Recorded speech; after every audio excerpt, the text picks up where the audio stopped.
শুভ দুপুর বন্ধুরা, তোমরা সবাই কেমন আছো? আশা করি ভালো আছো। আর আমিও আজকের খুব ভালো আছি। তো আজকের একটা বিশেষ দিন মানে আমার বরের বিশেষ দিন। আমার বরের বিশেষ দিন মানে বুঝতেই পারছো, আমারও বিশেষ দিন। তো আজকের এই বিশেষ দিনে কি কি রান্না করেছি চলো তোমাদেরকে দেখাই, পরে বলবো বিশেষ দিনটা কি। ঠিক আছে, চলো। 5 রকম ভাজা করেছি: আলু ভাজা, শিম ভাজা, বিন কড়াই ভাজা, কুমড়ো ভাজা আর বেগুন ভাজা। তোমরা নিশ্চয়ই বুঝতে পারছো যে কী কারণে রান্নাটা করেছি। তো 5 রকম ভাজা করেছি, ডালমুড় করেছি, মুগের ডাল দিয়ে ডালমুড় করে জানো তো তোমরা সবাই। মুগের ডাল করেছি আর পলোয়া ভাত করেছি,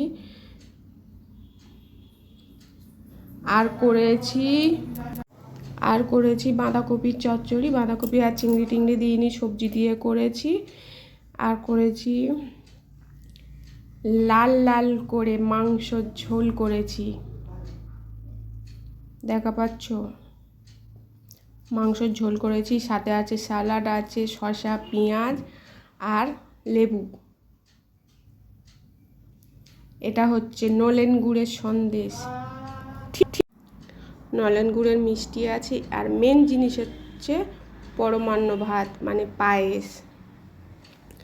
পায়েসটা করেছি। তো কারণটা নিশ্চয়ই বুঝতে পেরেছো, আজকের আমার বরমশাইয়ের জন্মদিন। হ্যাঁ, আমার শ্বশুর শাশুড়ি কেউ নেই, তাই ভাবলাম আজকের একটা ছোট্ট করে জন্মদিন পালন করি। আর এই দেখো, আমি কলা পাতা আমার বরমশাই কেটে এনেছে, খাওয়া হবে। তো কলা পাতায় খাওয়ার মজাই আলাদা। তো আজকের ভিডিওটা এই অবধি। সবাই ভালো থেকো, সুস্থ থেকো আর সাবধানে থেকো।